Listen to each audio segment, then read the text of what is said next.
Hello. Today we pick up in 1 Kings chapter 4.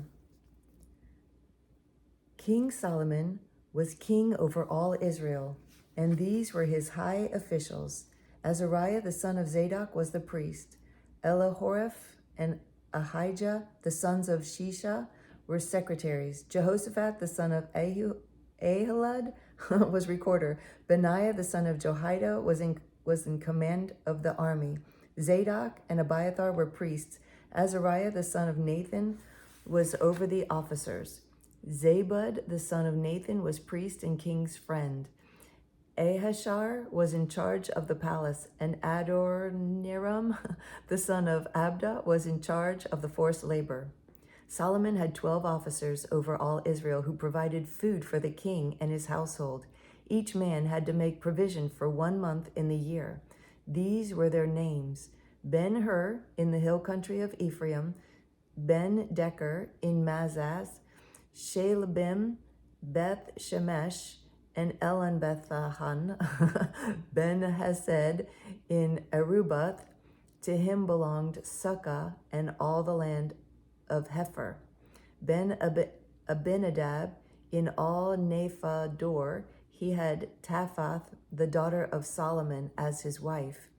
Bana, the son of Ahilud, in Taka.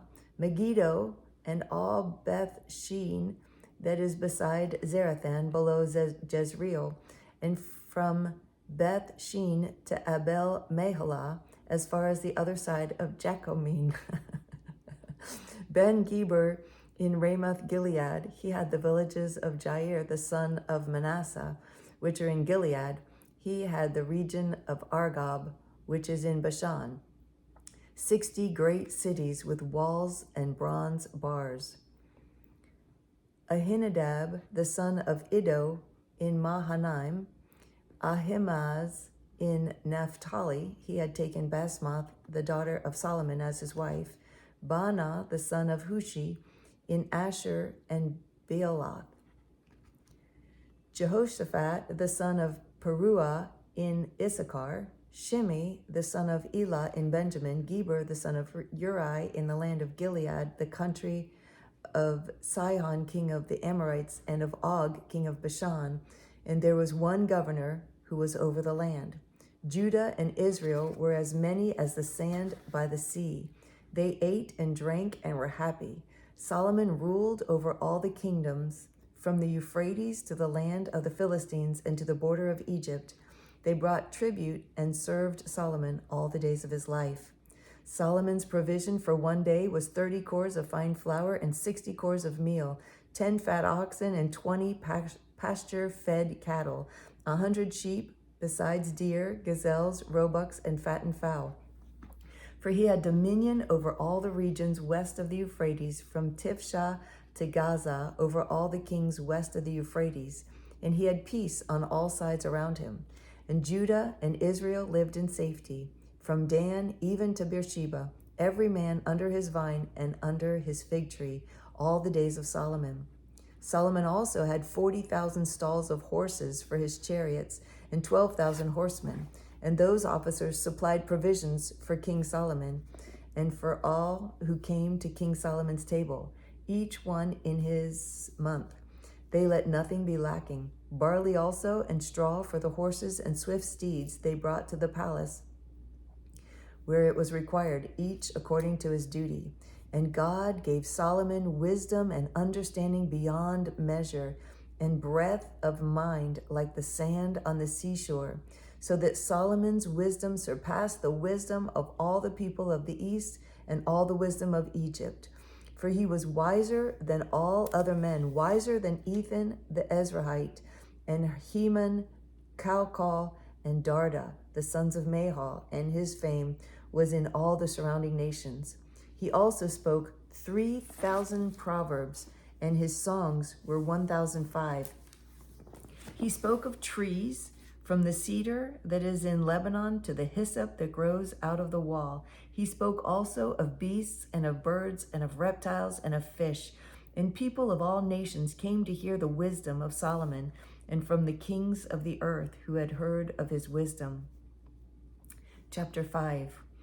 Now Hiram, king of Tyre, sent his servants to Solomon when he heard that they had anointed him king in place of his father, for Hiram always loved David. And Solomon sent word to Hiram, "You know that David my father could not build a house for the name of the Lord his God because of the warfare with which his enemies surrounded him, until the Lord put them under the soles of his feet. But now the Lord my God has given me rest on every side. There is neither adversity nor misfortune. And so I intend to build a house for the name of the Lord my God, as the Lord said to David my father, your son, whom I will set on your throne in your place, shall build the house for my name. Now therefore command that cedars of Lebanon be cut for me, and my servants will join your servants, and I will pay you for your servants such wages as you set. For you know that there is no one among us who knows how to cut timber like the Sidonians." As soon as Hiram heard the words of Solomon, he rejoiced greatly and said, "Blessed be the Lord this day, who has given to David a wise son to be over this great people." And Hiram sent to Solomon, saying, "I have heard the message that you have sent to me. I am ready to do all that you desire in the matter of cedar and cypress timber.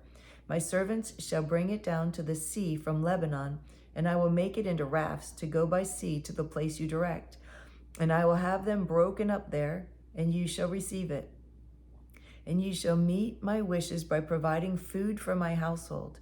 So Hiram supplied Solomon with all the timber of cedar and cypress that he desired, while Solomon gave Hiram 20,000 cores of wheat as food for his household, 20,000 cores of beaten oil.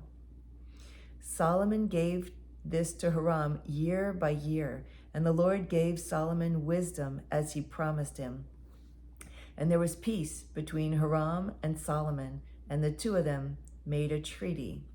King Solomon drafted forced labor out of all Israel, and the draft numbered 30,000 men.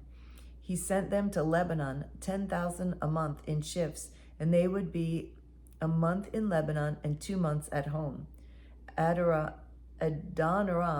was in charge of the draft. Solomon also had 70,000 burden bearers and 80,000 stone cutters in the hill country, besides Solomon's 3,300 chief officers who were over the work, who had charge of the purple, who carried the people. Okay, let's go back a little bit. Besides Solomon's 3,300 chief officers who were over the work, who had charge of the people who carried on the work. At the king's command, they quarried out great costly stones in order to lay the foundation of the house with dressed stones.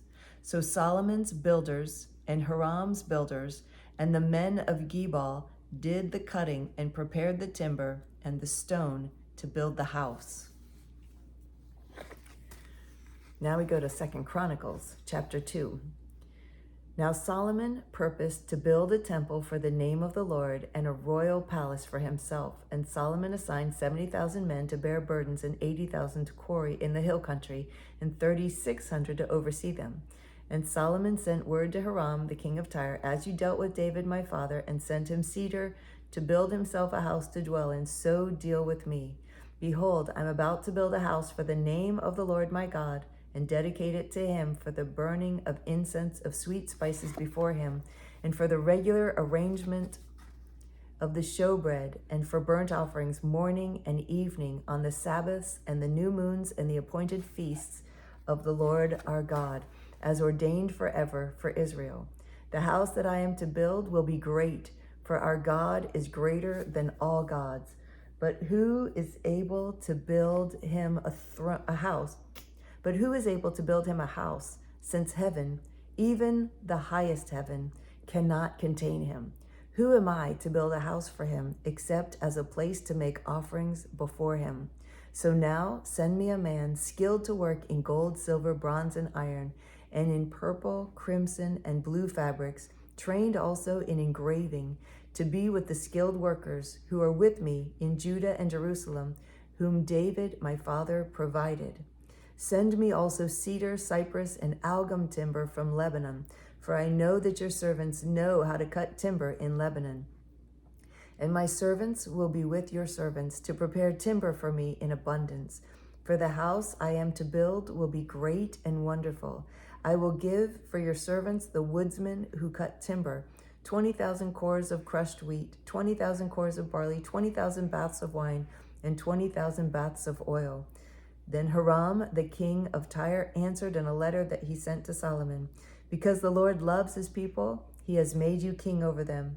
Hiram also said, Blessed be the Lord God of Israel, who made heaven and earth, who has given King David a wise son, who has discretion and understanding, who will build a temple for the Lord and a royal palace for himself. Now I have sent a skilled man who has understanding, Hiram Abi, the son of a woman of the daughters of Dan, and his father was a man of Tyre. He is trained to work in gold, silver, bronze, iron, stone, and wood, and in purple, blue, and crimson fabrics and fine linen, and to do all sorts of engraving and execute any design that may be assigned him, with your craftsmen, the craftsmen of my lord, David your father.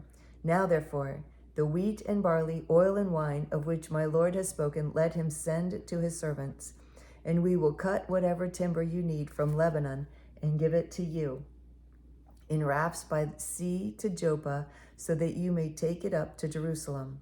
Then Solomon counted all the residents alien who were in the land of Israel after the census of them that David his father had taken, and there were found 153,600. 70,000 of them he assigned to bear burdens, 80,000 to quarry in the hill country, and 3,600 as overseers to make the people work. You know, Second Chronicles seems like it was a little bit of a repeat of that First Kings 4, but it had so many details that were so helpful. Like, he wasn't enslaving Israel, he was enslaving the resident aliens. those are the ones he was putting to work, and that explains a lot that First Kings didn't explain. So I like that we read them side by side, so we could see the difference. It answered some of the questions I had as I was reading First Kings. So fun. So thank you for joining me as we read today. I look forward to reading with you again tomorrow. I love you so much. Bye.